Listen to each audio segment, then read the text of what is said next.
চেষ্টা করতে করতে করতে করতে আপনি যদি ব্যর্থতার অতল তলে চলে যান নূহ আলাইহিস সালামের মতো, তখন বলতে হবে রব্বি আন্নী মাগলুবুন ফান্তাসির, আল্লাহ আমি পরাজিত, আমাকে সাহায্য করো। তখন আসহাবুল কাহফের মতো একা থাকতে হবে। আল্লাহ চেয়েছেন এটা। আল্লাহ চেয়েছেন আমরা এই দুনিয়ার জীবনে হালাল খাই, হারামে না যাই।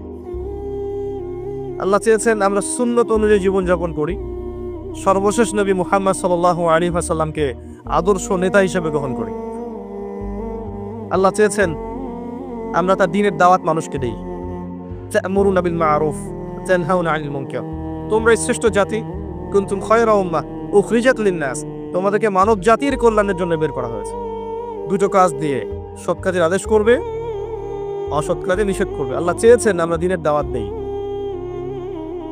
আল্লাহ চেয়েছেন আল্লাহর জমিনে আল্লাহর দ্বীন প্রতিষ্ঠা হোক, এই ফিকির আমরা করি, এই চিন্তা ভাবনা আমরা করি এবং সেই চেষ্টা করি। আল্লাহ চেয়েছেন আমরা ঐক্যবদ্ধ থাকি, বিভক্ত না হই। আল্লাহ চেয়েছেন আমাদের মেয়েরা যেন পর্দা করে, জীবন চলে গেলেও পর্দা না ছাড়ে। 200টা কুকুর শিয়ালের সামনে দাঁড়িয়ে হলেও যেন পর্দা রক্ষার স্লোগান দেয়। আল্লাহ এটা চেয়েছেন। আল্লাহ এগুলো চেয়েছেন। এগুলো কি আল্লাহর অন্যায়? হে আমার প্রিয় মুসলিম ভাইরা, প্রত্যেকটা ঘটনার পিছনে আমাদের জন্য নিদর্শন আছে।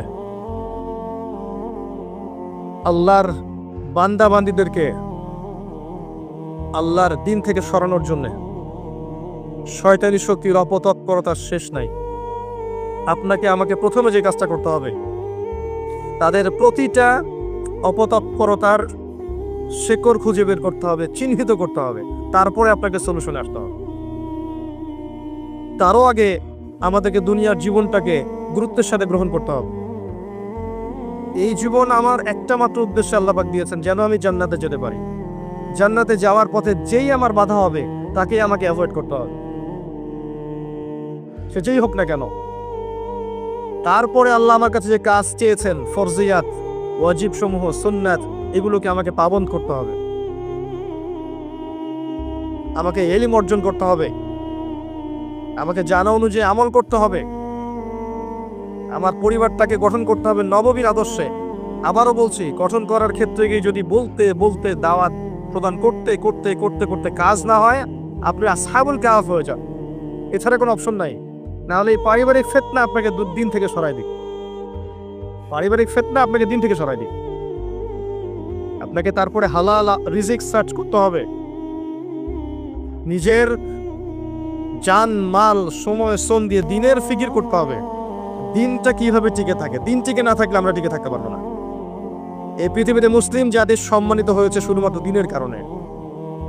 এই দিন যদি আমরা আমাদের খেয়ানত করি, আমরাও আর সম্মানের জায়গায় থাকবো না, লাঞ্ছিত হয়ে যাব। আল্লাহ পাক হেফাজত করুন। আমাদের মা বোনদের প্রতি খাস নজর রাখতে হবে, তাদের দিকে আমাদের খাস নজর রাখতে হবে, তাদেরকে শিক্ষিত করতে হবে, তাদের নিরাপদ পরিবেশের ব্যবস্থা করতে হবে, তাদের মাঝে দিনের হালাকা বাড়াতে হবে। কোনো অপশক্তি যেন ওদেরকে আল্লাহর পথ থেকে সরিয়ে নিয়ে শয়তানের দাসত্ব করাতে না পারে, খেয়াল রাখতে হবে। তাদের আব্রু যেন রক্ষা করার প্রয়াস তারা পায়, এই সুযোগ আমাদেরকে করে দিতে হবে। আমাদের ছেলেমেয়েরা যারা বড় হচ্ছে, আপনার ছেলে আমার মেয়ে, আমার মেয়ে আপনার ছেলে, এদেরকে এমনভাবে মানুষ করতে হবে যেন আগামী 10-20 বছর পরের যে বিশ্বটা আসবে, ওই বিশ্বটাকে যেন ওরা চ্যালেঞ্জ করতে পারে। গরু ছাগল মানুষ করার কোনো দরকার নাই, গবাদি পশু বড় করার কোনো দরকার নাই। এসব বাচ্চা কাচ্চা থাকাচ্ছে না থাকা ভালো। প্রত্যেকটা ঘরে ঘরে একটা করে ইসমাইল তৈরি করেন, প্রত্যেকটা ঘরে ঘরে একটা করে ইসমাইল তৈরি করেন, একটা করে খালিদ তৈরি করেন, একটা করে ওমর তৈরি করেন। বাচ্চা একটা নেন, একটাকে ওমর বানান, প্রয়োজন একটা নেন, একটাকে ওমর বানান। একটা মেয়ে হলে ওই মেয়েটাকে আপনি খাদিজা বানান রাদিয়াল্লাহু আনহা, মারিয়াম বানান আলাইহিস সালাম, খাওলা বানান, সুমাইয়া বানান, একটা বানান। সুসন্তান একটা যথেষ্ট। 10-12টা গবাদি পশু পোষার পিছনে কোনো লাভ নাই। আপনি ফিউচার প্ল্যান করেন, আগামী 10-20-30 বছর পর কি করতে যাচ্ছেন, এই সময়টুকুতে আপনি কি চাচ্ছেন, আপনার জীবন নিয়ে আপনার পরিকল্পনা কি। স্পেশালি যুব সমাজকে বলবো, যে ইয়াং জেনারেশনকে বলবো, যে আপনাদের তারুণ্যটাকে আল্লাহর পথে কাজে লাগান। আরশের ছায়ায় যদি ছায়া পেতে চান, আপনাকে আপনার যৌবনটাকে আল্লাহর পথে ঢালতেই হবে। এই ঢালার মানে এই নয় যে আপনাকে এখনই একদম রণাঙ্গনে বের হয়ে যেতে হবে, বিষয়টা এমন নয়। বিষয়টা হচ্ছে আপনাকে শুরু থেকে কাজ করতে হবে, পড়াশোনা থেকে শুরু করতে হবে। পড়াশোনা, আমল, আকীদা, মানহাজ শক্ত করা, তারবিয়াত, প্রশিক্ষণ, আপনার কি বলবো, হালাল রিজিক, আবশ্যক পরিবার, জানা অনুযায়ী আমল, দিনের ফিকির করা, দিন নিয়ে কোনো প্রজেক্ট করা। আপনাকে আগাতে হবে দিন নিয়ে। পুরো যৌবনকালটাকে আপনার আল্লাহর পথে দিয়ে দেওয়া। এবং যৌবনের অনেকটা সময় আমরা অপচয় করে ফেলেছি অলরেডি, অনেকটা সময় চলে গেছে। যদি যৌবন হয় 20 বছর, আপনি দেখবেন 10 বছর এইসব ভাবতে ভাবতেই চলে গেছে, জীবন বুঝতে বুঝতে চলে গেছে। দিনই বোনদেরকে সুযোগ করে দেন, মা বোনদেরকে সুযোগ করে দেন, তারা দিনের জন্য অনেক কিছু করতে পারবে। শুধু সুযোগের অপেক্ষা, ওদেরকে আমরা সুযোগ করে দিতে পারছি না। আমাদের স্ত্রীদেরকে, আমাদের মাদেরকে, বোনদেরকে, আমাদের মেয়েদেরকে আমরা সুযোগ করে দিতে পারছি না। ওদেরকে সুযোগ দেন, দিনের জন্য করার মানসিকতা তৈরি করে দেন। তারা আমার চেয়ে আপনার চেয়ে বেশি খেদমত করতে পারবে ইনশাআল্লাহ। ওরাই জন্ম দিবে ইসমাইল ইনশাআল্লাহ আযজা ওয়া জাল। নারী জাতির চেয়ে বড় ফিতনা যেমন পুরুষদের জন্য রাখা হয়নি, ঠিক একইভাবে নারীরাই পারবে এমন প্রজন্ম উপহার দিতে, যে প্রজন্মের সন্তানরা আল্লাহর পথে ইনশাআল্লাহ মুজাহাদা করবে, আল্লাহর দিনকে বিজয় লাভ। সব মিলে এগুলো সার কথা। দীর্ঘ সময় ঘন্টার পর ঘন্টা গাল গল্প করে আসলে লাভ নেই। মূল কথাগুলো বুঝতে হবে। মূল কথা হচ্ছে এই যে আমরা মুসলিম জাতি আল্লাহর দাসত্ব করব, আল্লাহ ছাড়া কাউকে ভয় করব না।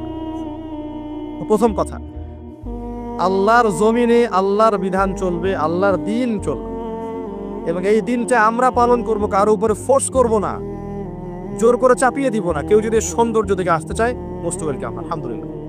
যদি নাও আসে, আমরা কারো গলায় তরোয়াল চালিয়ে দিনটা চাপিয়ে দিচ্ছি না। এটা আমাদের আদর্শ নয়। লা ইকরাহা ফিদ-দীন, এটা শয়তানের আদর্শ হতে পারে। যে পেটুয়া বাহিনী দিয়ে হিজাব খুলিয়ে ফেলবে, এটা শয়তানের কাজ হতে পারে, আমাদের কাজ এটা নয়।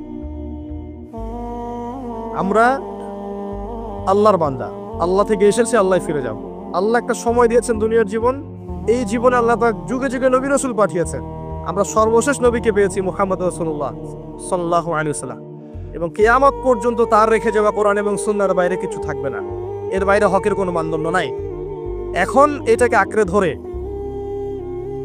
আল্লাহর দিনটা নিজে পালন করা, নিজের পরিবারের মধ্যে সাধ্যমতো চেষ্টা করা, প্রতিষ্ঠা করার। যদি না হয়, বারবার বলছে, একা থাকবেন। পরবর্তী প্রজন্মকে মানুষ করা, এগুলোকে আঁকড়ে ধরে একটু হালাল খাওয়া, দুনিয়ার বিষয়গুলোকে কমিয়ে এনে দিনের প্রচার প্রসার প্রতিষ্ঠা দিয়ে আত্মনিয়োগ করা, এবং উম্মার সমস্যাগুলোকে ফাইন্ড আউট করা, সলিউশনের চেষ্টা করা, যার যার জায়গা থেকে চেষ্টা করা। আল্লাহ পাক কোরআনে বলেছেন, ইন তানসুরুল্লাহ ইয়ানসুরকুম, তিনি তখনই তোমাদেরকে সাহায্য করবেন যখন তোমরা আল্লাহর দিনকে সাহায্য করবে। এমনি এমনি সাহায্য আসবে না। ইন্নাল্লাহা লা ইউগাইয়িরু মা বিকওমিন হাত্তা ইউগাইয়িরু মা বিআনফুসিহিম। আল্লাহ পাক কোনো কওমের অবস্থা ততক্ষণ পরিবর্তন করেন না যতক্ষণ না ওই কওম তার অবস্থা পরিবর্তন চেষ্টা করে। আর আমরা মুসলিমরা উগ্র নই, আমরা সন্ত্রাসী নই। আমরা সন্ত্রাসী নই। আমাদের চেয়ে নম্র, ভদ্র, বিনয়ী মানুষ পৃথিবীতে পাওয়া যাবে না। হ্যাঁ, যুগে যুগে যখনই মাজলুম হয়েছে মুসলিমরা, তখন অস্ত্র ধরেছে। আর মাজলুম অবস্থায় অস্ত্র ধরার অধিকার মুসলিমদের ছিল, এটা অন্য বিষয়। কিন্তু মিডিয়ার এই কারসাজির মধ্য দিয়ে এই শয়তানের দোসর যারা আছে, এদের সারা বৈশ্বিক এই প্রোপাগান্ডার কারণে ইসলামকে জঙ্গিবাদের ধর্ম, সন্ত্রাসীদের ধর্ম বলার কোনো কারণ নাই। ইসলাম সাম্য আর মানবতার ধর্ম। এখানে সমস্ত বিষয়ের সমাধান আপনি পাবেন ইনশাআল্লাহ আযজা ওয়া জাল। আল্লাহ থেকে এসেছি, আল্লাহ ফিরে যাব। মাঝখানের সময়টুকুতে আমাদেরকে আল্লাহর দাসত্ব করতে হবে। দাসত্ব করার মানদণ্ড কোরআন এবং সুন্নাহ, এবং রোল মডেল ওই যে মুহাম্মদ সাল্লাল্লাহু আলাইহি ওয়াসাল্লাম। ফলো করেন, নিজে পালন করেন, পরিবার এস্টাবলিশ করার চেষ্টা করেন। আপনি আপনার সাধ্যমতো সমাজে দাওয়াতি কাজ করেন। উগ্র হবেন না এবং শৈথিল্যতাবাদীও হবেন না, দুটোই হওয়া যাবে না।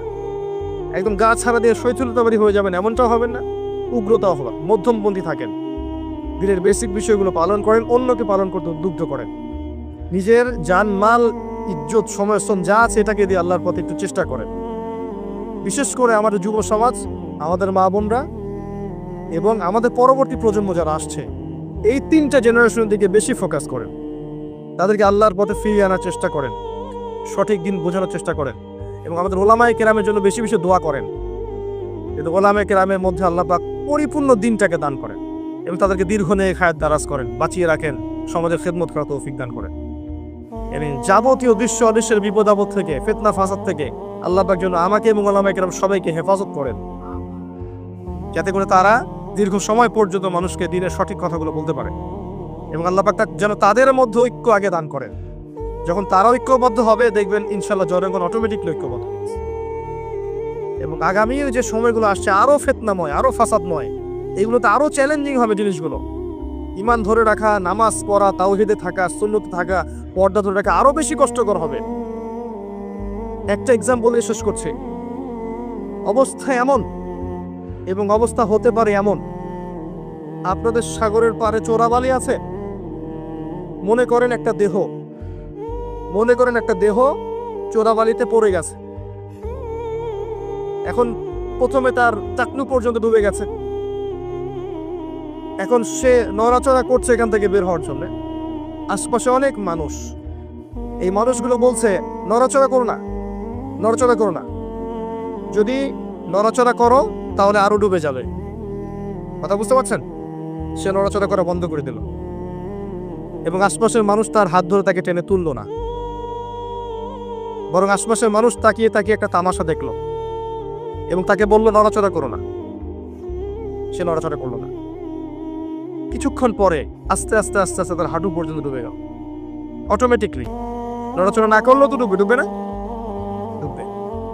ডুবে গেল হাঁটু পর্যন্ত। এবার সে ছটফট করছে, আরো বেশি বের হতে হবে আমাকে। আশপাশে সব মানুষ বলছে নড়াচড়া করো না, ডোন্ট মুভ, নড়াচড়া করো না, নড়াচড়া করলেই আরো ডুবে যাবে।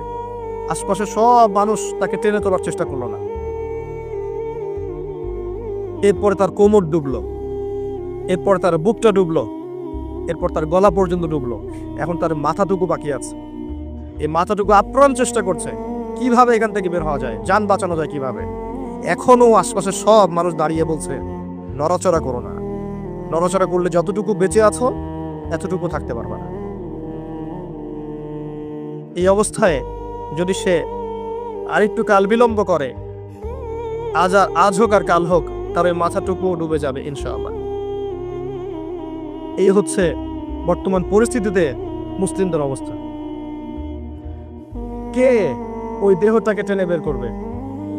কাদের এই হিম্মত আছে? কারা সেই মানুষ যারা এই প্রায় ডুবে যাওয়া দেহটাকে টেনে তুলবে এই বিশ্বের মধ্যে? এর চেয়ে ভালো কোনো এক্সাম্পল আমার কাছে জানা নাই। এই যে এক্সাম্পলটা দিয়েছি আমি আপনাদের সাগর পাড়ে গিয়ে শিখেছি।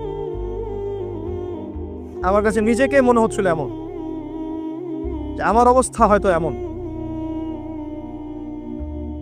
একটাই আওয়াজ, নড়াচড়া করো না।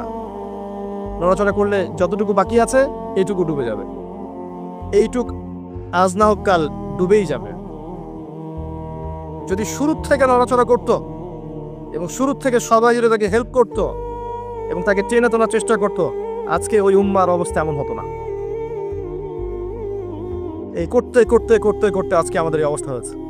এবং আপনারা ফিকির করেন কিভাবে ওই প্রায় ডুবে যাওয়া শরীরটাকে বের করবেন। আমার কোনো ক্ষমতা নাই। যতটুকু ছোট্ট ভাঙ্গাচোর ইলম কালাম আছে এর মধ্যেও আমি 100% কখনো দিতে পারি না। আমি হয়তো 30%, 40% দিতে পারি, বাকি 60-70% দিতে পারি না। আমি এতটুকু শেয়ার করছি, বাকি ফিকির আপনারা করবেন কিভাবে আল্লাহর জমিনে, আল্লাহর দিনের, আল্লাহর এই উম্মাহ মুহাম্মদ সাল্লাল্লাহু আলাইহি ওয়াসাল্লাম উম্মাহকে বাঁচাবেন, তাদের উপকার করবেন, কল্যাণ করবেন। ভবিষ্যতে কি হবে এই উম্মার, কিভাবে হাল ধরবেন, এগুলো আপনারা চিন্তা করতে থাকেন। উম্মার প্রত্যেকটা ব্যক্তির দায়িত্ব আছে এই উম্মাকে বিজয়ী করার জন্য। আর আপনি চিন্তা করেন, আয়নার সামনে দাঁড়ান, আয়নার সামনে দাঁড়াই চিন্তা করেন না যে সারাটা জীবনে 30-32 বছর বয়স হয়ে গেল, 40-50 হয়ে গেল, এই উম্মাহ আপনার কাছ থেকে কি পেয়েছে এখন পর্যন্ত? এই উম্মাহ আপনার কাছে কি পেয়েছে? কয়টা বই পেয়েছে, কয়টা লেকচার পেয়েছে, কয়টা অ্যাসোসিয়েশন পেয়েছে, কয়টা ইকোনমিক প্রজেক্ট পেয়েছে, কয়টা জামা, কয়টা ইমারা, কয়টা দাওয়া, কয়টা মসজিদ, কয়টা মাদ্রাসা, কি পেয়েছে উম্মাহ আপনার কাছে? আমি আপনার কলবে আঘাত করতেই আসছি। আমার কথায় আপনি আঘাত পাবেন আমি জানি। এই আঘাতটা আপনাকে আল্লাহর পথে নিয়ে আসবে ইনশাআল্লাহ। এই আঘাতটা ইনশাআল্লাহ আমাদের এই তরুণ ভাইদেরকে আল্লাহর পথে নিয়ে আসবে ইনশাআল্লাহ। সাহসী মানুষদের মতো বলেন ইনশাআল্লাহ। এই আওয়াজগুলা ইনশাআল্লাহ আমাদেরকে আল্লাহর পথে নিয়ে আসবে ইনশাআল্লাহ। প্রত্যেক ঘরে ঘরে একজন করে হাফেজ তৈরি করেন, প্রত্যেক ঘরে ঘরে একজন দিনদার মেয়েকে বিয়ে করেন, প্রত্যেক ঘরে ঘরে যে বাচ্চাগুলো হবে এই বাচ্চাগুলোকে ইসলামী শিক্ষায় শিক্ষিত করেন, প্রত্যেক ঘরে ঘরে অন্তত একটা করে আলেম তৈরি করেন। একটা আইয়ুবী দেন আমাদেরকে, একটা খালিদ বিন ওয়ালিদ দেন, একজন আপনি আমাকে ওমর ইবনুল খাত্তাব দেন, একজন মুসআব বিন উমাইর দেন, একজন খুবাইব দেন, একজন মুসআব বিন উমাইর দেন, তাদের নাম বলবো, একজন তারেক বিন জিয়াদ দেন, একজন বিন কাসিম দেন। একটা সন্তান দেন আমাদের, একটা সন্তান মানুষ করেন। একটা 10টা-20টা বাচ্চা নিচ্ছি, একটাও মানুষ হয় না। আলেম পরিবারের সন্তান মুদিখানার দোকানে ব্যবসা করে, কেন খাবেন আপনি? আপনার এই উম্মতের উপর দায়িত্ব আছে। আমাদের দায়িত্ব খালি মধু বিক্রি করা, দাড়ি টুপি বিক্রি করা, আতর বিক্রি করা? ইসলামের দিকে আসার সাথে সাথেই কেন আপনার এই দিকে চলে যান? উম্মাহকে কে নেতৃত্ব দিবে? আমরা দিব? আমাদের কোনো ক্ষমতা আছে? আমাদের কোনো জ্ঞান আছে? আমাদের কোনো সেই যোগ্যতা আছে? আমাদের দিকে আঙ্গুল তুলতে পারবেন আপনি? কারণ আল্লাহর কসম, আল্লাহর জমিনের সবচেয়ে গুনাহগার বান্দা আমরাই। যদি আমরা সত্যিকারের নেতৃত্ব প্রদান করার যোগ্যতা অর্জন করতে পারতাম, এতদিনে আমাদের হাতে দিন বিজয় হয়ে যেত। নাই সেটা আমার মধ্যে, নাই সেটা হয়তো আমাদের মধ্যে পারছি না আমরা। আপনাকে দায়িত্ব নিতে হবে। একজন ভাই গার্মেন্টস ব্যবসায়ী, তিনি এত বড় একটা আয়োজন করতে পারেন, তার দায়িত্ব পালন করতে পারেন। আপনারও তো অর্থ সম্পদ আছে, একটা ইসলামিক ইউনিভার্সিটি করেন, একটা বড় একটা মার্কাজুল কোরআন, মার্কাজুল ইলম গড়ে তোলেন, উলামায়ে কেরামদের একটা জামাআত গড়ে তোলেন। কিছু পারেন না, অথেন্টিক বইগুলোকে প্রচার করার ব্যবস্থা করেন, কিছু কিছু অথেন্টিক মিডিয়া প্রডিউস করেন। তোমরা জেনারেল লাইনে পড়াশোনা করে কয়জন বিজ্ঞানী হচ্ছ? একটা সফটওয়্যার আবিষ্কার করতে পারছি না আমরা ইসলামিক। হাতে গোনা যায় অ্যাপস, 3-4টা অ্যাপস ইসলামিক। প্রযুক্তি আমাদের নিজস্ব হাতে তৈরি করা না, আমাদের স্বতন্ত্র মিডিয়া নাই। এই মিডিয়াগুলোতে কিছু হয় না, এগুলো বরং কোনো কোনো ক্ষেত্রে ফিতনাও ছড়ায় বেশি। কারণ আমার কথা মন খারাপ করুন না, কারণ আমি চ্যালেঞ্জ করতেছি আপনাদেরকে, আপনি 1000 জনকে বসান যারা দিন নিয়ে কাজ করতে চাচ্ছেন, তাদের 10% কোরআন তেলাওয়াত সহি না। কোরআন তেলাওয়াত সহি না করে আপনাকে এত বড় দায়িত্ব নিতে কে বললো? আপনি তো বুঝবেন না যে কোনটার সাথে কোনটা দিতে হবে, কি বলা দরকার, কি প্রচার করা দরকার, কি করা যাবে না। বাংলাদেশে আলেমে আলেমে দ্বন্দ্ব লাগানোর জন্য অনেক সময় মিডিয়া দায়ী হয়ে গেছে। কেন এরকম সামনে দিতে গেলেন? অমুককে ধুয়ে দিল তমুক। সে যদি না ধুয়েও দেয় তবু তো আমার মনে হচ্ছে লোকটাকে ভালো মনে করতাম, লোকটাকে আলেম মনে করতাম। এরকম কথা বললো আমার সম্পর্কে, আমার মনের মধ্যে একটা খারাপ ধারণা সৃষ্টি হচ্ছে। কেন আপনি সামনে দিতে গেলেন? ওর যখন চোখে পড়বে সে আবার কাউন্টার দিবে, কারণ আমরা তো মন থেকে পবিত্র না, মনের মধ্যে হিংসা দিয়ে ভর্তি। আমি ঘুরেছি, প্রত্যেক মহলেই ঘুরেছে, আমরা এখন পর্যন্ত নফসের তাজকিয়া অর্জন করতে পারি না। মনে আমাদের যে পরিমাণ হিংসা বিদ্বেষ, এই হিংসা বিদ্বেষ নিয়ে কবরে গেলে আল্লাহ পাকের একটা আযাবও মারিতে পারবে না। আল্লাহ মাফ করুক আমাদেরকে। হিংসা নিয়ে যদি মানুষ পরকালে যায়, নেক আমলগুলা আগুনের মতো খেয়ে ফেলবে। নবী সাল্লাল্লাহু আলাইহি ওয়াসাল্লাম বলেছেন। আমরা এটাকে ফরজ করে নিয়েছি নিজেদের মধ্যে। ভাই, আপনারও তো যোগ্যতা আছে, আপনারও তো কিছু করার আছে। একটা অ্যাপস আবিষ্কার করেন, একটা বই লিখেন, একটা মাদ্রাসা করেন, একটা মসজিদ করেন, একটা ইসলামিক ইউনিভার্সিটি করে তোলেন, স্বতন্ত্র ইসলামিক মিডিয়া করে তোলেন। সবচেয়ে বড় কথা, কাজ যেগুলো হয় সেগুলো বিক্ষিপ্ত হয়ে যায়, এগুলো কোনো একটা সূত্রে গাঁথা না। এখানে একটা মাহফিল, ওখানে একটা, ওখানে একটা, ওখানে একটা, এখানে একটা মাদ্রাসা, ওখানে একটা, ওখানে একটা, এখানে একটা। 4 জন 4 ভাবে চিন্তা করেন, 4 জন 4 ভাবে চলেন। এখানে একটা সংগঠন ইসলামিক, ওখানে একটা, এখানে আর একটা, ওখানে একটা। একটা ওয়ান উম্মাহ জামাআহ নাই বাংলাদেশ। তো আপনারা বলেন না আমাকে, এই উম্মাকে কিভাবে আমরা বিজয় নিয়ে যাব? আমাকে আপনারা বলেন, ছোটখাটো প্রশ্ন করা বাদ দিয়ে আপনারা আমাকে উত্তর দেন, কিভাবে আপনি এই দুনিয়াতে আল্লাহ পাকের দ্বীন ইসলাম কায়েম করবেন? পথ পদ্ধতি কি আপনার কাছে? কি পথ পদ্ধতি, কিভাবে শুরু করবেন? তারপরে কি, তারপর কি, তারপর কি, তারপর কি, গন্তব্য কোথায়? আর আমি বলি আপনাদেরকে গন্তব্য কোথায়? আমাদের গন্তব্য বলেন।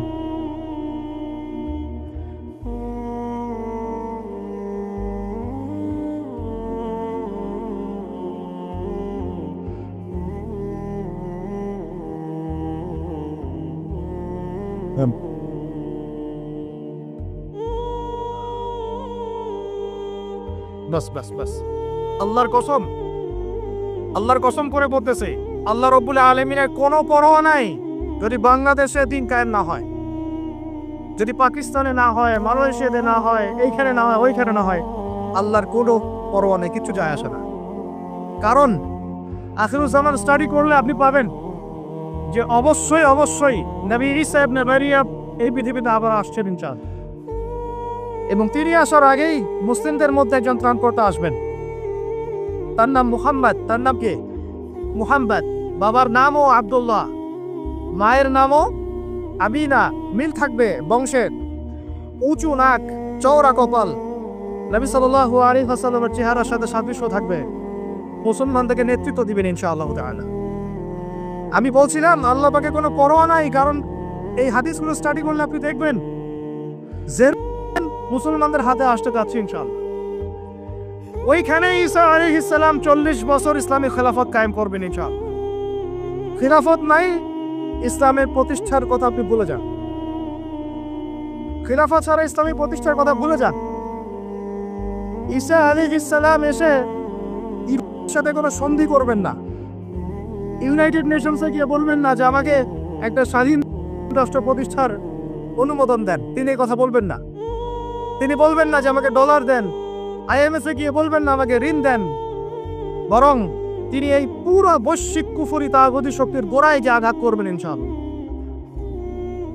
যতদিন পর্যন্ত এই পুরো বিশ্বে খ্রিস্টানদের যে অ্যালায়েন্স জায়নিস্ট মুভমেন্ট হচ্ছে, ততদিন পর্যন্ত মুসলমানরা স্বাধীন হতে পারে নাই।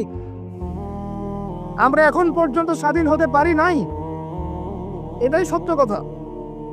কখন স্বাধীন হবেন আপনি? কখন এই উম্মাহ স্বাধীন হবে?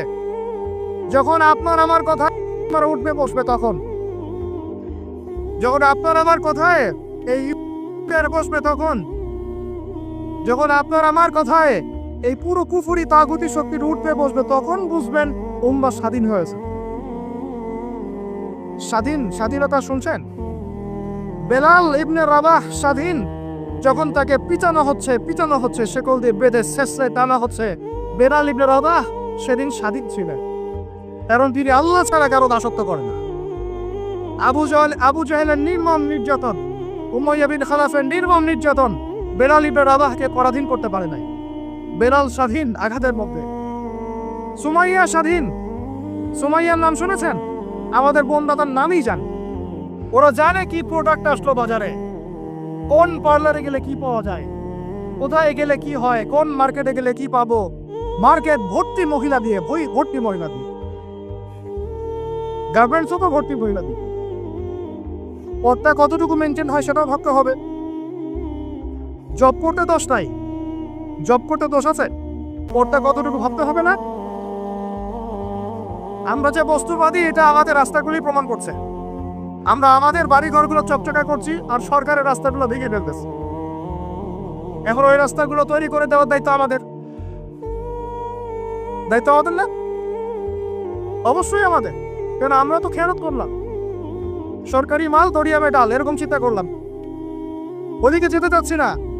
বোনরা শোনেন, ভাইরাও শোনেন, সুমাইয়া স্বাধীন। কখন স্বাধীন? যখন আবু জেহেল তাকে বলছে যে তুই এই জন্যই ইসলাম কবুল করেছিস যে মুহাম্মাদের সৌন্দর্য দেখে তুই তার প্রেমে পড়েছিস। নাউজুবিল্লাহ সাল্লাল্লাহু আলাইহি ওয়াসাল্লাম কি বলেছে? বলেন, তুই মুহাম্মাদের সৌন্দর্য দেখেই মনে হয় তার প্রেমে পড়েছিস। নাউজুবিল্লাহ, আস্তাগফিরুল্লাহ। সুমাইয়া রাদিয়াল্লাহু আনহা তখন বাধা, হাত পা বাধা, হাত পা বের করার কোনো অপশন নাই, বাধা আছে। এক জটলা থুতু মুখে একত্রিত করে আবু জাহেলের মুখের উপর থু করে থুতু দিয়ে দিয়েছে। আর আপনারা তো জানেন যে একটা থুতুতে অনেক কিছু হয়, হয় না? একটা থুতুতে অনেক কিছু হয়। এক থুতুতে ইমানদার মুনাফিক আলাদা হয়ে যায়। এক থুতুতেই ইমানদার মুনাফিক আলাদা হয়ে যায়। সুমাইয়াও থুতু দিয়েছিল আবু জাহেলের মুখে। এবার আবু জাহেল কি করেছে শুনে। আবু জাহেল, তার কাছে একটা বর্ষা ছিল, বর্ষা চেনা যায়, বর্ষা সামনে অংশ চোখা, এটা দিয়ে সুমাইয়া রাদিয়াল্লাহু আনহার লজ্জাস্থানে আঘাত করে তাকে শহীদ করে দিয়েছে। ব্যথা অনুভব করলেন না? আমি জানি করেন নাই, কারণ সুমাইয়া আপনার কেউ না। সুমাইয়া আপনার কেউ না। সুমাইয়া আমার বোন না, সুমাইয়া আমার স্ত্রী না, সুমাইয়া আমার মা না, সুমাইয়া আমার খালা ফুফু চাচি মেয়ে কেউ না। এই কারণে আমাদের আঘাত লাগে নাই। যদি আমাদের এই দেহটা যে অবশ, আমাদের উম্মার যে দেহটা যে অবশ, এটা তো বোঝা যায় চলমান বিশ্ব রাজনীতি দেখলেই। বিশ্বের যে কোনো জায়গায় মুসলিমরা আঘাত পাচ্ছে, মার খাচ্ছে, নির্যাতিত হচ্ছে, দোয়াও তো মুখ দিয়ে বেরো হয় না, হয় না? তাদের স্মরণে একদিন কেউ রোজা রেখে একটু দোয়াও করে না, নামাজ একটু দোয়াও করে না, দুটো কথাও বলে না, কোনো মানববন্ধনও নাই, কোনো প্রতিবাদও নাই, কিছুই নাই। মানে পুরো দেহটাই প্যারালাইজড, শেষ, অবশ, অবশ অনুভূতি। আর প্রত্যেকটা বর্ডার এক একটা অনিকেট প্রান্তর, যেখানে অনুভূতিগুলোর ব্যবচ্ছেদ করা হয়েছে, ফিলিংসগুলোকে ব্যবচ্ছেদ করে ফেলে দেওয়া হয়েছে, ফিলিংস নাই।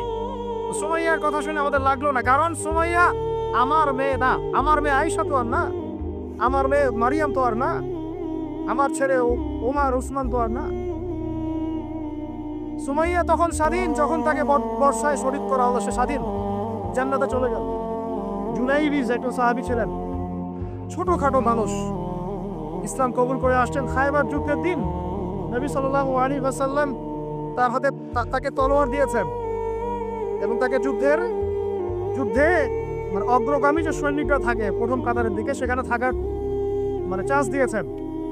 তাকে মানুষ বিয়ে করতে চাইতো না, কারণ তার চেহারা সুরত খুব একটা ভালো লাগে না, বংশ নিচু, মানুষের একটা থাকে না প্রেস্টিজ ইস্যু, তার মনে কষ্ট। নবী সাল্লাল্লাহু আলাইহি ওয়াসাল্লাম একদিন প্রস্তাব পাঠালেন, তাকে চিঠি দিয়েছে, তুমি এই চিঠিটা নিয়ে অমুক গোত্রে যাও, গিয়ে বলো যে আমি বলেছি তোমাকে যেন মেয়ে দেয়। তখন তারপরেও মেয়ে দিতে চাচ্ছে না, কিন্তু সেই মেয়ে শুনেছে যে আল্লাহর নবী সুপারিশ করেছে, আমার যৌবনের উপর ধিক্কার জড়িয়ে আমি এই সুপারিশ না রাখি। তিনি বললেন জুলাইবিজ যেমনই হোক চেহারা, আমি তাকে বিয়ে করতে রাজি আছি। তিনি বিয়ে করলেন, সংসার হলো, শুরু হলো। এই সাহাবী খায়বার যুদ্ধে শহীদ হলেন। নবী সাল্লাল্লাহু আলাইহি ওয়াসাল্লাম তার চারপাশে দেখলেন, তার চারপাশে 12 জন ইহুদির লাশ পড়ে আছে। কয়জন? একাই 12 জনকে হত্যা করেছে এই সাহাবী। আল্লাহর নবী তাকে নিজের হাতে কোলে নিয়েছেন, কোলে মানে তার দেহটা এরকম ছিল আর খুব লম্বা চওড়া না, নিজের হাতে কোলে নেওয়ার মতো নিয়ে নিজ হাতে তিনি তাকে দাফন করলেন আর বললেন যে আমার এই সাহাবীর জন্য হুরে নেইনরা তাদের দরজা খুলে দিয়েছেন। তিনি তখন স্বাধীন। ওমর ইবনে খাত্তাব তখন স্বাধীন। কখন স্বাধীন? ওমর রাদিয়াল্লাহু আনহু যে কোরআন খুলে সূরা তাহা পড়ছেন, তাহা পড়তে পড়তে তার ভিতরে ফিলিংস চলে আসলো যে না, এটা আল্লাহর পক্ষ থেকে আসছে। তিনি বলছেন খুসুনি ইলা রাসূলিল্লাহি ওয়া আসহাবি, আমাকে আল্লাহ রাসূলের কাছে নিয়ে চলো, তার সাহাবীদের কাছে নিয়ে চলো। তাকে নিয়ে যাওয়া হলো। ভিতরে হামজা ছিলেন রাদিয়াল্লাহু আনহু, তাকে টেনে নিয়ে আসলেন ভিতরে। বলছেন তরোয়াল নিয়ে আসছো কি জন্য? আলা তানতাহি হাত্তা ইয়াজআল আল্লাহু বিকা কারিয়া, ততক্ষণ পর্যন্ত কি তুমি ক্ষান্ত হবে না যতক্ষণ আল্লাহর গজব না আসছে তোমার উপরে? ওমর ইবনে খাত্তাব বলছেন ইয়া রাসূলুল্লাহ, হে আল্লাহর রাসূল, জিতুকা উমিনু বিল্লাহি ওয়া রাসূলিহি, আমি আপনার কাছে এসেছি আল্লাহ এবং আপনার প্রতি ঈমানদার হয়ে এসেছি। ওয়া বিমা জিতা বিহি মিন ইনদিল্লাহ, এবং আপনি আল্লাহর পক্ষ থেকে জানিয়ে এসেছেন এই কোরআনের প্রতি ঈমানদার হয়েই আমি আপনার কাছে এসেছি। আশহাদু আল্লা ইলাহা ইল্লাল্লাহ ওয়া আশহাদু আন্না মুহাম্মাদান আবদুহু ওয়া রাসূলুহু। কালিমা পড়লেন, মুসলিম হলেন, স্বাধীন হলেন। আগে পরাধীন ছিলেন। বুঝতে পারছেন না কথা? এরপরে তিনি সবার দরজায় গিয়ে নক করলেন, আবু জাহেলের বাসায় নক করে বলছেন হাল আলিমতা আন্নী কদ আসলামত, তুমি কি জানলা যে আমি ইসলাম কবুল করেছি? আবু জাহেল, তুমি কি জানলা, শুনলা যে আমি ইসলাম কবুল করেছি? আরেকজনের বাসায় যান, উমাইয়া বিন খালাফ, হাল আলিমতা আন্নী কদ আসলাম, তুমি কি জানলা আমি ইসলাম কবুল করেছি? ওয়াত্তাবা'তু মুহাম্মদ সাল্লাল্লাহু আলাইহি ওয়াসাল্লাম, আমি আল্লাহর রাসূলের ইত্তেবা করেছি। এরপর কুরাইশদের এই কাবার সামনে গিয়ে বলছেন, ইয়া মা'শারাল কুরাইশ, হে কুরাইশ তোমরা শোনো, ইয়ালামু আন্নী কদ আসলামত, তোমরা জেনে রাখো যে আমি ইসলাম কবুল করেছি। ওয়া শাহিদতু আল্লা ইলাহা ইল্লাল্লাহ ওয়া আন্না মুহাম্মাদান আবদুহু ওয়া রাসূলুহু। এবার কুরাইশরা গিয়ে তার উপর আক্রমণ শুরু করলো। 40 জন 50 জন গিয়ে তাকে চাপড়ে ধরতেছে, তিনি একাই লড়তেছেন সবার সাথে। একজন এসে পরামর্শ দিচ্ছেন, ওই যে আপনারা যারা হিকমতের দোহাই দিয়ে কাপুরুষতাকে আড়াল করতে চান, তারা শুনেন ওয়াজটা ভালো করে। যারা হিকমতের দোহাই পেরে কাপুরুষতাকে আড়াল করতে চান তারা শুনেন। উনি এসে বলেছেন যে আসালা কোন গেছেন, তুমি কি ইসলাম কবুলের এই বিষয়টাকে গোপন রাখতে পারতা না? কি দরকার ছিল এভাবে প্রকাশ্যে বলার? কি দরকার ছিল এভাবে কাফেরদের সাথে একটা দ্বন্দ্বে জড়ানোর? শোনেন তারপরে তিনি কি বলছেন। তিনি বলছেন যে ওয়াল্লাহি, আল্লাহর কসম করে বলছি, লাউ ফাররিখান্না বাইনাল হাক্কি ওয়াল বাতিল কামা ফাররাকাল্লাহু বাইনাল লাইলি ওয়ান নাহার, আল্লাহু আকবার। তিনি বলছেন আল্লাহর কসম করে বলছি, আমি রাত এবং দিন আল্লাহ পাক যেভাবে আলাদা করে দেন, এই রকম করে আমি সত্য আর মিথ্যা আলাদা করে দেব ইনশাআল্লাহ। আল্লাহু আকবার। এরপরে তার নাম হয়েছে আল ফারুক। কি নাম হয়েছে? ওমর এখন স্বাধীন। বলেন আমাকে, উম্মাহ স্বাধীন? উম্মাহ স্বাধীন? কিছু করতে গেলেই বলবে স্যাংশন দিয়ে দিব, কিছু বললে বলবে যে একদম টাকার মান কমাই দিব। আরো কিছু যদি বলতে চায় আমাদের প্রশাসন, গভর্নমেন্ট, তারা যদি আরো বড় পদক্ষেপ নিতে চায়, প্রশাসন গভর্নমেন্ট যদি বলতে চায়, বলতে পারে বা বলে ওই ইউনাইটেড নেশনসে গিয়ে যে আমরা আমাদের দেশ থেকে আমাদের সেনাবাহিনী পাঠাবো গাজায় গিয়ে আমাদের পক্ষে, আমাদের মুসলিমদের পক্ষে যুদ্ধ করবে, এই কথা যদি বলতে পারে বা বলে, দেখবেন তাদের সমস্ত শক্তি দিয়ে বাংলাদেশকে আক্রমণ করে ফেলছে। আর আপনি আমাকে বলেন আমরা স্বাধীন? উম্মাহ স্বাধীন? ওই তাগুতি শক্তির, বিশ্বকুফরি শক্তির পরাজয় না হওয়া পর্যন্ত মুসলমানরা স্বাধীন না। আর ঈসা ইবনে মারিয়াম এই গাল গল্প করতে আসবেন না, তিনি মানুষকে খালি সুরসুরি মার্কা ওয়াজ করতে আসবেন না, তিনি আসবেন ওই গোড়ায় আঘাত করতে ইনশাআল্লাহ। আর এই মানুষকে সুরসুরি মার্কা ওয়াজ করবেন না, খালি ফজিলত আর ফজিলত, এভাবে নয়। তিনি আসবেন দাওয়াতের মিশন নিয়ে, উম্মাহকে ঐক্যবদ্ধ করবেন, কুফারদের সাথে মুসলমানদের একদম সশস্ত্র যুদ্ধ হবে, তারপরে এদের একটা একটা করে খুঁজে বের করে মারা হবে ইনশাআল্লাহ। আল্লাহর কসম করে বলতেছি, আমাদের একটা মুসলিম ভাইয়ের রক্ত বৃথা যাবে না, একজন শিশুর রক্ত বৃথা যাবে না ইনশাআল্লাহ। একজন বোনের ইজ্জতের মূল্য ওদেরকে দিতে হবে ইনশাআল্লাহ। এই যে বিগত 1.5 মাসে তোমরা 19,600 জনকে হত্যা করেছো, একটা একটা করে হিসাব আমরা দিব ইনশাআল্লাহ।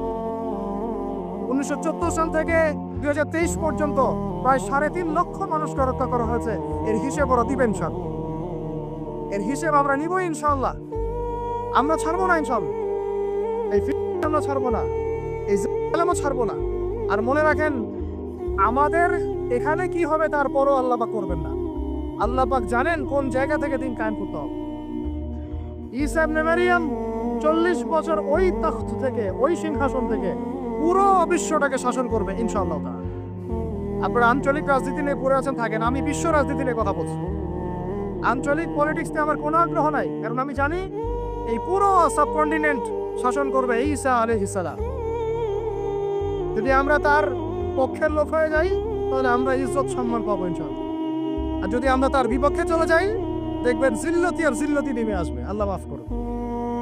এখন শুনেন, ইবনে খাত্তাব স্বাধীন এখানে, হামজা রাদিয়াল্লাহু আনহু স্বীকার করে আসছেন।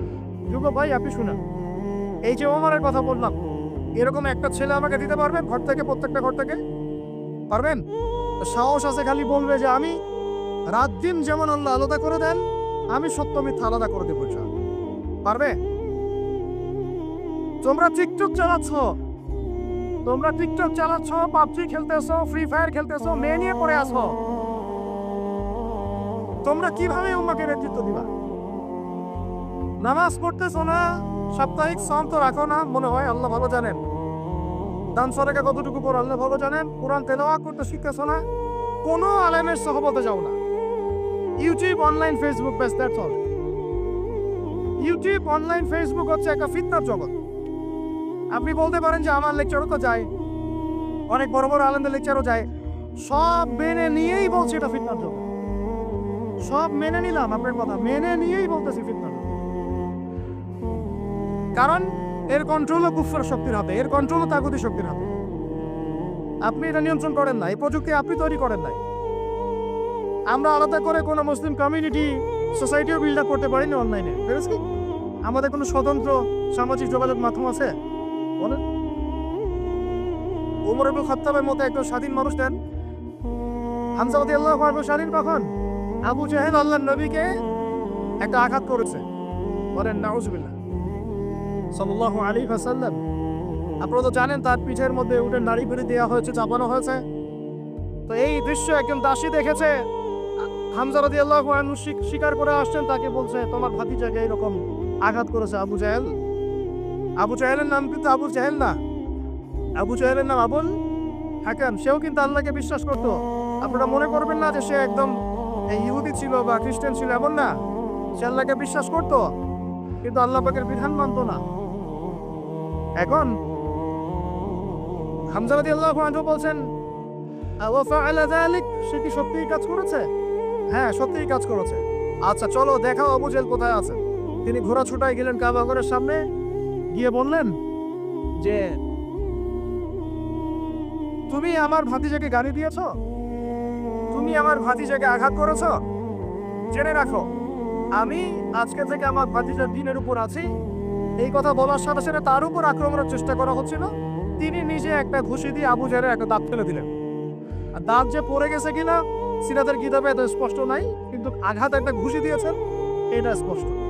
ঘুষি দিয়ে বলছেন রুদ্দাহা ইনিস্তাতা, রুদ্দাহা ইনিস্তাতা, যদি সাধ্য থাকে এই ঘুষিটা আমাকে ফেরত দিয়ে দেখাও, সাধ্য থাকলে আমাকে আরেকটা আঘাত করে দেখা। আকুলু মা ইয়াকুল, আমি তাই বলি যা আমার ভাতিজা বলে। শাহিদতু আল্লা ইলাহা ইল্লাল্লাহ ওয়া আন্না মুহাম্মাদান আবদুহু ওয়া রাসূলুহু, আমি সাক্ষ্য দিচ্ছি বা দিলাম আল্লাহ ছাড়া কোনো ইলাহ নাই, মুহাম্মদ আমার ভাতিজা আল্লাহর রাসূল, ওর সাধ্য থাকলে আমাকে ঠেকা। এরকম জেনারেশন দিতে পারবেন? আপনার ছেলেটা কি এরকম? আপনার ভাইরা কি এরকম? এই আমাদের মায়েরা তাদের সন্তান কি এরকম? যে মেয়েদেরকে ঘরে নিয়ে আসছেন এই মেয়েগুলোও কি সুমাইয়ার মতো? উম্মে আমারা একজন নারী সাহাবী, উম্মে আমারা উহুদের যুদ্ধে চতুর্দিক থেকে আল্লাহ নবীকে আক্রমণ করা হচ্ছে, তিনি একাই তীর ছুটছেন, তীর ছুটছেন, তীর ছুটছেন। মহিলা সাহাবী, নারী সাহাবী, আমাদের নারী মেহেদি দেয় বসে বসে, তাও বয়ফ্রেন্ডের জন্য। আমাদের নারীরা ঘরে বসে বসে মেহেদি দেয়, পার্লারে যায় বয়ফ্রেন্ডের জন্য। আর উম্মে আমারা রাদিয়াল্লাহু আনহা তাদের মতো সাহাবীরা জীবন দেন রাসূলের জন্য। স্বাধীনতা এই যে তারা স্বাধীন, আল্লাহর দাসত্বের অধীনে তারা কাউকে পরোয়া করতেন না। তখন উম্মাহ ছিল স্বাধীন। আর কি, আর কার কয়জনের কথা বলবো আপনাদেরকে? মুসআব বিন উমাইর, বিখ্যাত সাহাবী, তরুণ সাহাবী, দায়ী মানুষ, এত দামি পারফিউম ইউজ করতেন, এটা এখনকার লাখ টাকা কোটি টাকার দাম হবে। বিত্তশালী পরিবারের, এই যে বিত্তশালী পরিবারের সন্তানরা শোনেন, আপনারা তো বাইক দাঁড়ায় বেড়ান, গাড়ি ড্রাইভ করে বেড়ান, মাঝখানে অ্যাক্সিডেন্ট করে দেন, কেসও খান না, বাপের টাকা আছে পার পেয়ে যান, ইয়াবা খান, তারপরে গিয়ে মেয়ে নিয়ে ফুর্তি করেন, জেনা নিত্য নৈমিত্তিক ব্যাপার। একটা মেয়েকে পিছনে ওঠান, 7 দিন ঘোরেন, আবার চেঞ্জ করেন, 7 দিন পরে আরেকটা নেন। মুসআব বিন উমাইরও ধনীর সন্তান ছিলেন, ধনীর দুলাল। যখন ইসলাম এসেছে, কোরআন এসেছে, শুনেছেন তিনি ইসলাম কবুল করেছেন। মা সম্পত্তি থেকে বঞ্চিত করেছে, তাকে চাটাইয়ের মধ্যে চড়িয়ে নিচে আগুন দেওয়া হতো, ধোঁয়া দেওয়া হতো, আযাব দেওয়া হতো পারিবারিকভাবে। তিনি যখন নবীর কাছে আসলেন, নবী তাকে বললেন তুমি মদিনায় যাও। কোথায়? মদিনায় গিয়ে দাওয়াতি কাজ করো। মদিনায় দাওয়াতি কাজ করতে লাগলে তার একক দাওয়াতে মদিনার 75টা পরিবার ইসলাম কবুল করেছে। এই যে মদিনায় যে ইসলামের আপনি জয়জয়কার দেখছেন, এটা মুসআব বিন উমাইর রাদিয়াল্লাহু আনহু দাওয়াতের একটা ফসল, আল্লাহ রাসূলের দোয়া। কয়টা পরিবার? এই 75 পরিবার এসে বায়াত করলেন নবীর কাছে। তারপরে নবী হিজরত করলেন মদিনায়। এমনি এমনি হয়নি, এগুলো প্রেক্ষাপট। ওই মুসআব বিন উমাইর রাদিয়াল্লাহু আনহু উহুদের যুদ্ধে শহীদ হচ্ছেন, তার গায়ে তখন 50টার বেশি তরবারের আঘাত আছে। ওটা বেশি মাকবার ওখানেই আছে, দেখে আসেন। তিনি স্বাধীন। ওই ময়দানে যারা সেদিন ছিলেন, ওই শনিবার সকাল 10টা থেকে, ওটা তো শাওয়াল মাসে, তাই না? শাওয়াল না, রমজানের পরে শাওয়াল মাসে যুদ্ধ হয়েছে। শাওয়াল মাসের 10 তারিখ মেবি, হ্যাঁ 10 তারিখ 9 তারিখ সিরাত কারা পড়েছেন, 9 বা 10 সকালবেলা যুদ্ধ হচ্ছে। ওই সময়ে পৃথিবীতে যারা ওই সময় যুদ্ধ করছে মুসলমানদের পক্ষে, আল্লাহর জমিনের মধ্যে সবচেয়ে শ্রেষ্ঠ মানুষ তারা, সবচেয়ে শ্রেষ্ঠ জীবন, শ্রেষ্ঠ মৌত। ওখানে তারা উঠবেন, তখন তাদের গা থেকে মেশকম্বরের ঘাম ছুটতে থাকবে। মারেফত থাকলে আপনিও পাবেন, অন্তরের মধ্যে কলুষতা থাকলে আপনি পাবেন না, তো স্বাভাবিক। এখন মুসাব বিন উমাইর কি পরাধীন না স্বাধীন? বলেন, তিনি কি পরাধীন না স্বাধীন? স্বাধীন মুসাব বিন উমাইর।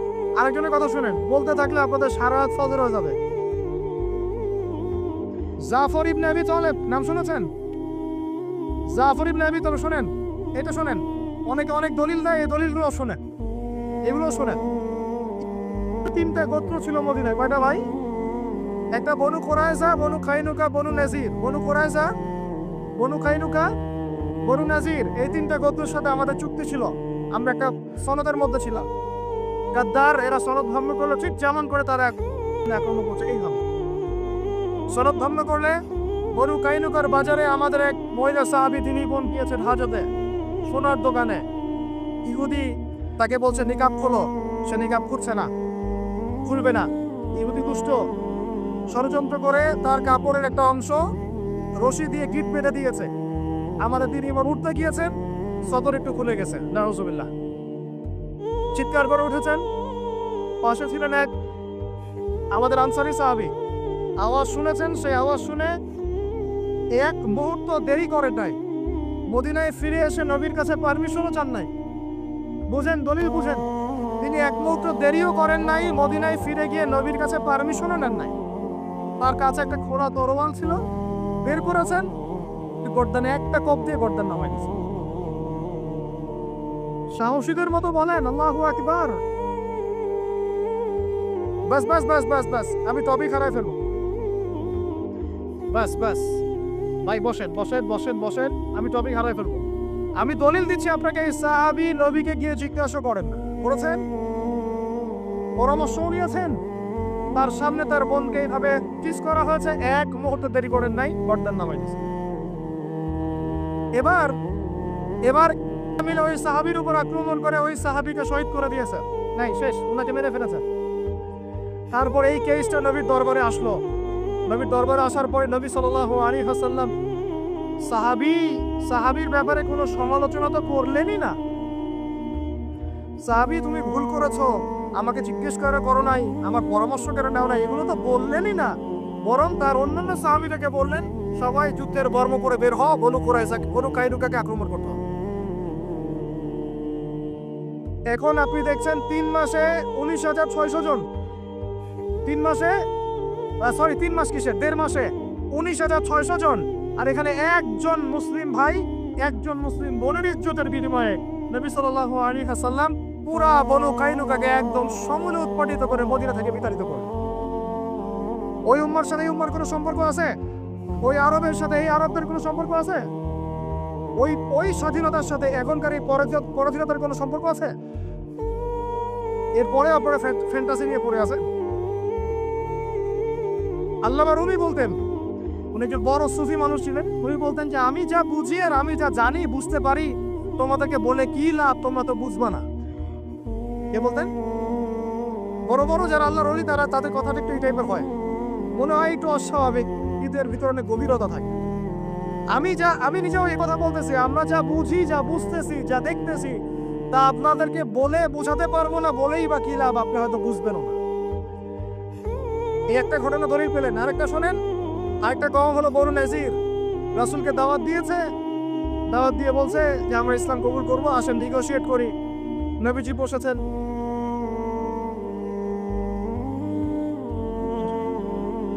আমি গুটিয়ে নিচ্ছি, এই 2-3টা কথা বলে গুটিয়ে নিচ্ছি, শোনেন। নবী সাল্লাল্লাহু আলাইহি ওয়াসাল্লাম গিয়েছেন দাওয়াত দিতে বনু নাজিরের সিঁড়ির মধ্যে, এটাকে বলে দেয়ালে হেলান দিয়ে আছেন।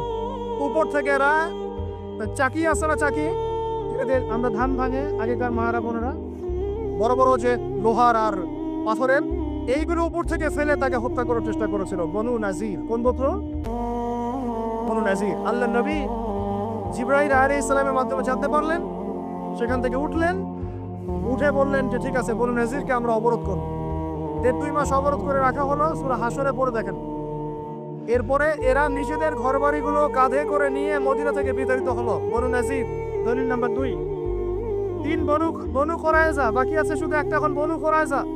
বনু কুরাইজাকে বলা হয়েছে আমাদের সাথে থাকবে, অন্যদের সাথে যাইতে পারবো না। Okay fine. খন্দকের যুদ্ধে 10,000 সেনাবাহিনী নিয়ে আবু সুফিয়ান আক্রমণ করেছে মদিনা, অবরোধ করে রেখেছে। এই সুযোগে বনু কুরাইজা কুরাইশদের সাথে মিলে আমাদের সাথে গাদ্দারি করবে। আল্লাহ নবী যুদ্ধ শেষ করে বনু কুরাইজায় গিয়ে কেউ আসরে নামাজ পড়বে না, ওদের সাথে গিয়ে মীমাংসা করতে হবে। তারপরে ওখানে গিয়ে ওদেরকে অবরোধ করা হলো। সাদ বিন মুআজ রাদিয়াল্লাহু আনহু হাতে এই বনু কুরাইজার একজন বালেক যারা ছিল এদের সবার গর্দান নামানো হয়েছে। এটা বনু কুরাইজা, বনু কাইনুকা, বনু নাজির, তিনটা বড় বড় গোত্রের সাথে আমাদের যুদ্ধ হয়েছে নবী জীবিত থাকাকালীন। কি কি শুনিয়ে দেখেছেন। আর এখন আপনি দেখছেন বিগত 100 বছর 1914 থেকে 2023 পর্যন্ত মার তারা দিতেই আছে, মুসলমান খাইতেই আছে। 4বার বড় বড় যুদ্ধ হয়েছে। যুদ্ধ এই 4টাতে মুসলমানদের মোটামুটি পরাজয়। এখন মোটামুটি 78 থেকে 80% জায়গা ওদের। এখন কি নতুন করে এই জিহাদটা ওখানে ফরজ হয়েছে না আগে থেকে ছিল? ওদেরকে বের করে দেওয়ার পর, 3টা গোত্রকে বের করে দেওয়ার পর খায়বারে তারা কিছু বাকি ছিল। আলী রাদিয়াল্লাহু আনহু হাতে পতাকা দিয়ে বললেন খায়বারে যাও, আক্রমণ কর, এ নাইম দুর্গ তুমি জয় করবে ইনশাআল্লাহ। খায়বারের মারহাব ছিল একজন বীর, একাই 10 জনের সাথে লড়তে পারে। আলী ইবনে আবি তালেবের তরোয়ারের আঘাতে ওর মাথার উপর থেকে তরোয়াল দিয়ে এইভাবে বসে গেছে মাটিতে, মানে দেহটা এইভাবে দ্বিখণ্ডিত হয়ে গেছে। ওদেরকে তারপরে বের করে দেওয়া হয়েছে। তারপর নবী সাল্লাল্লাহু আলাইহি সাল্লাম বলেছেন তার ইন্তেকালের কয়েকদিন আগে যে আমার ইন্তেকালের পর তোমরা বাকি যে অবশিষ্ট যারা আছে এদের সবাইকে জাজিরাতুল আরব থেকে বের করে দিবে। কে বলেছেন এটা বলেন? এখন তারপর ওমর রাদিয়াল্লাহু আনহু ওটা জয় করেন, আমাদের আন্ডারে থাকে। 1099 সালে ক্রুসেডাররা গিয়ে ওটা আবার দখল করে। তার মোটামুটি ভাবে 80 থেকে 90 বছরের মধ্যেই 1176 নাকি 87 1176 দিকে আইয়ুবী রাহিমাহুল্লাহ গিয়ে সেটা আবার জয় করেন। তারপরে আবার ওখানে লড়াই হয়েছে। তারপরে আবার গিয়ে আপনার মামলুকদের ভূমিকা আছে, জেঙ্গিদের ভূমিকা আছে, তুর্কিদের ভূমিকা আছে, ওসমানীয়রা আবার দখল করেছে। এই সিলসিলা চলতে 1914 সালে গিয়ে তারা এই ব্রিটেনের সহযোগিতায় এই জায়গাটা দখল করেছে। কত সালে? এই তো 1914 সালে। আর দখল করার পর থেকে এখন এই বিগত 100 বছরে ওখান থেকে তারা বিশ্বের সব নিয়ন্ত্রণ করা শুরু করেছে। জায়গা দখল থেকে শুরু করে মুসলিম ভাইদেরকে দমন, আমাদের বোনদেরকে ধর্ষণ, শিশুদেরকে হত্যা, জমি উপরে ফেলা, কি না করেছে। এখন তারা ওখানে শাসন প্রতিষ্ঠা করতে চাচ্ছে। এরাই তারা যারা বিশ্বকে শাসন করবে। শেষ জামানার কনসেপ্ট না জানলে আল্লাহর কসম আপনি ওয়ার্ল্ড অ্যাফেয়ার্স বুঝতে পারবেন না। এখন শেষ করে দেয় এই কথা থেকে, দেখুন তারা বিগত 100 বছরে ওখানে যা করেছে বা করে যাচ্ছে, এরপরেও যদি আমাদের টনক না নড়ে, আমরা যদি মনে করি যে আমরা তো খুব ভালো আছি, তাহলে আল্লাহর কসম আমরা এখন উম্মাও বুঝি নাই, স্বাধীনতাও বুঝি নাই। আমাদের সবাইকে বুঝতে হবে পুরো মুসলিম উম্মাহ একটা দেহ। আমরা নিজেদের বেসিক ঠিক করব, অর্থনীতি ঠিক করব, আমাদের পরিবার ঠিক করব, আমাদের দাওয়াতের মোটিভটা ঠিক করব। এই ইস্যু পাগল জাতি হব না, মূল জায়গায় থাকার চেষ্টা করবো ইনশাআল্লাহ। আস্তে আস্তে সেই প্রজন্ম আসবে ইনশাআল্লাহ। আমি না পড়ি, আপনি না পড়েন, আমাদের পরের জেনারেশন পারবে ইনশাআল্লাহ। বা তারপর একদিন না একদিন বাইতুল মুকাদ্দাসে আমরা নামাজ পড়বো ইনশাআল্লাহ। বাইতুল মুকাদ্দাসে সালাত আদায় না করা পর্যন্ত আমাদের শান্তি নাই। বাইতুল মুকাদ্দাস বিজয় না হওয়া পর্যন্ত এই মুসলিম উম্মাহর ঘুম নাই। কারণ তারা মুসলিমদেরকে ঘুমাতে দিবে না। তারা মুসলিমদেরকে ভাগ করে ফেলবে, বিভিন্ন মতবাদে ভাগ করে ফেলবে। তারা মুসলিমদেরকে স্যাংশন দিবে, অর্থনৈতিকভাবে পঙ্গু করে ফেলবে, মিডিয়া নিয়ন্ত্রণ করে ফেলবে, ওরা টেকনোলজি নিয়ন্ত্রণ করবে। মুসলিমদেরকে তারা দাঁড়াতে দিবে না যতক্ষণ পর্যন্ত বাইতুল মুকাদ্দাস পাচ্ছেন না। আর এখন এই ইস্যুগুলো নিয়ে কথা বললে মুসলমানদের মধ্যে এক শ্রেণীর মুনাফিক তারা আমাদের বিপক্ষে কথা বলা শুরু করে। এই জাতির এখন চিনতে আশা করি বাকি নাই যে মুসলিমদের মধ্যে কত মুনাফিক ঢুকে গেছে। কোন দলের সাথে আমাদের কোনো দ্বন্দ্ব নাই, আমাদের দ্বন্দ্ব হচ্ছে কথিত মুনাফিকদের সাথে, যারা এই চলমান সংকটের মধ্যেও মুসলমানদের পক্ষে না গিয়ে জালেমের পক্ষ নিচ্ছে। এই চলমান সংকটের মধ্যেও মাজলুমদের পক্ষ না নিয়ে যারা জালেমের পক্ষ নিচ্ছে, এদের সাথে আমার কোনো সম্পর্ক নাই, আপনাদেরও সম্পর্ক থাকার কথা না, এই উম্মারও সম্পর্ক না। আল্লাহর কসম, ইনশাআল্লাহ আমাদের সন্তানদের হাতে বাইতুল মুকাদ্দাস বিজয় হবে ইনশাআল্লাহ।